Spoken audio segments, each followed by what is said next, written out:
Good morning student. आज हम कक्षा 7 की पाठ 8 श्याम एक किसान, जो कि सर्वेश्वर दयाल सक्सेना नामक कवि द्वारा लिखित एक कविता है। इस कविता में कवि ने जाड़े की शाम अर्थात जो कड़ाके की सर्दी होती है उस सर्दी की शाम का इसमें चित्रण किया है। प्राकृतिक वस्तुओं का इसमें चित्रण किया है। कवि कहते हैं कि जब जाड़े की शाम होती है उस समय एक किसान मानो कि पर्वत के समान, इसमें किसान की पर्वत से तुलना की है, उसकी उपमा दी है। तो जो पर्वत है वो किसान के रूप में मानो कि उस आकाश को अपना साफा बांध के बैठा हुआ है, और जो पर्वत के नीचे से जो नदी निकल रही है वो मानो ऐसे लग रही है जैसे कि उसने चादर ओढ़ ली है।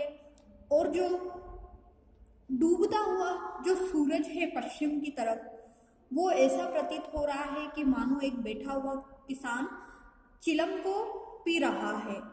उसमें आग लगी हुई है और उस चिलम को वो पी रहा है। अंगारे के समान जो लालिमा दिखाई देती है सूरज की, वो उसके अंदर ऐसी प्रतीत हो रही है। सूरज की जो लालिमा है वो ऐसी प्रतीत हो रही है कि मानो किसान जो है चिलम खींच रहा है, चिलम पी रहा है, और वो नदी रूपी जो नदी बह रही है उस नदी रूपी चादर को वह ओढ़कर बैठा है। इस प्रकार के प्राकृतिक दृश्य का इसमें वर्णन किया जाता है। आकाश का साफा बांधकर सूरज की चिलम खींचता बैठा है पहाड़। जो पहाड़ है संध्या के समय, शाम के समय मानो एक किसान के रूप में प्रतीत हो रहा है।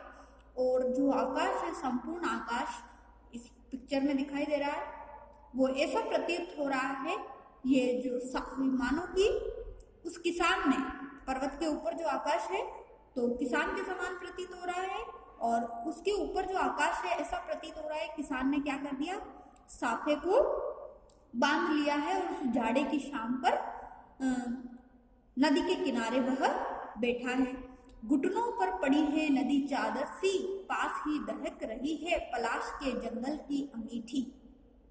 और जो पर्वत के नीचे से जो नदी निकल रही है, मानो उस किसान ने अपने घुटनों पर चादर को ओढ़ लिया है। झाड़े की शाम है, कड़ाके की ठंड है, तो ऐसा प्रतीत हो रहा है जैसे ये नदी निकल रही है, नदी का जो पानी बह रहा है, और उसे जैसे कि किसान ने क्या कर लिया है, उस झाड़े की शाम में एक चादर के समान उसने ओढ़ लिया है।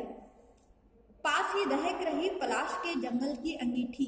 जंगल यानी कि जो पर्वत है, वो प्राकृतिक जो दृश्य है, वहीं पास में एक जंगल है। जंगल में पलाश के फूल है जो कि लाल रंग के होते हैं। ऑरेंज कलर के जो पलाश के फूल होते हैं वो इस प्रकार से लग रहे हैं जैसे कि संध्या के समय उस पूरे जंगल में अंगीठी जल रही हो, आग जल रही हो।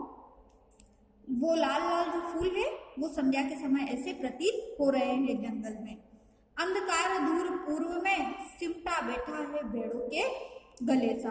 और जब सूर्य क्या होता है पश्चिम की तरफ चला जाता है, तो वो किसान बैठा बैठा जो सूरज की जो पश्चिम की तरफ जो लालिमा दिखाई दे रही है, वो तो ऐसे प्रतीत हो रही है कि मानो किसान चिलम को पी रहा है, खींच रहा है। परंतु जब सूर्य पश्चिम में चला जाता है तो पूर्व में क्या हो जाता है, अंधेरा हो जाता है। तो पूर्व में दूर तक क्या दिखाई दे रहा है, अंधेरा दिखाई दे रहा है। वो अंधेरा किसके समान प्रतीत हो रहा है कि जैसे कि बहुत सारे भेड़ है, उन भेड़ों का झुंड इकट्ठा हो गया है, जो कि मानो पूर्व दिशा में क्या हो गया है, अंधेरा हो गया है। तो इस प्रकार का इस पैराग्राफ में बताया गया है कि जो जाड़े की शाम होती है, उस जाड़े की शाम का प्राकृतिक चित्रण इसमें किया है कि एक किसान जो होता है कि मानो साफा बांधकर चिलम खींच रहा है, चिलम पी रहा है, और अपने घुटनों पर उसने चादर को ओढ़ लिया है और पास ही जंगल में जो पलाश के फूल है वो ऐसे लग रहे हैं जैसे अंगीठी जल रही हो और पूर्व दिशा में अंधेरा सा हो गया है जो भेड़ों के झुंड के समान लग रहा है।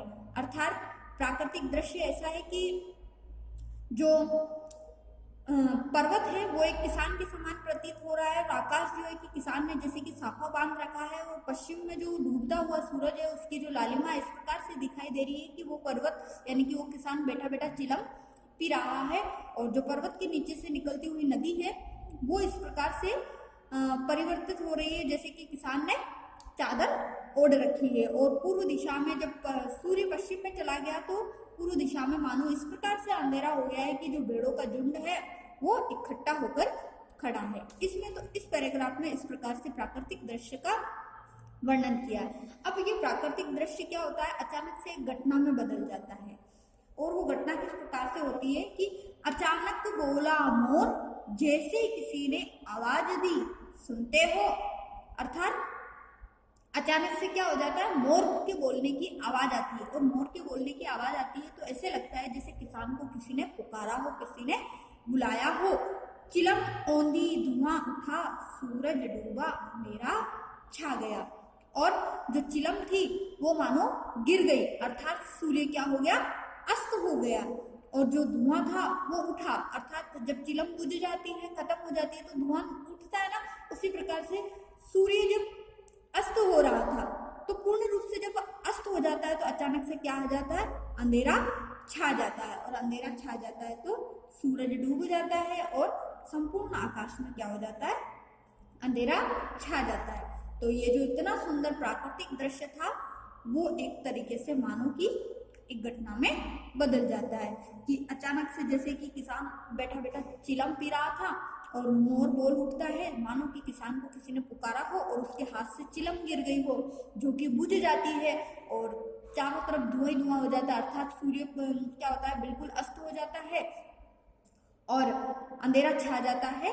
और पूरे आकाश में अंधेरा छा जाता है।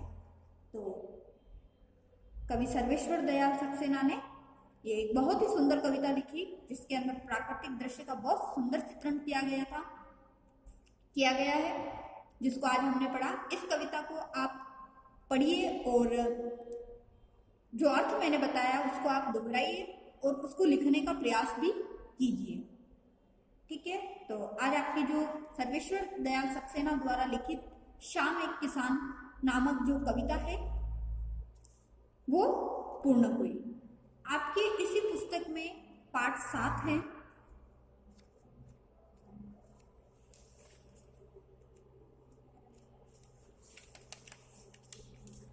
पापा खो गए, जो कि एक नाट्य शैली में है और ये नाट्य शैली में बहुत ही बड़ा चैप्टर है जो कि अभी ड्यू है, इसको हम बाद में पढ़ेंगे। अभी हमने चैप्टर 8 जो कि शाम एक कविता थी सर्वेश्वर दयाल सक्सेना द्वारा लिखित उसको पढ़ा है, जिसको आप ध्यानपूर्वक पढ़ लीजिए और इसके अर्थ को लिखने का प्रयास कीजिए।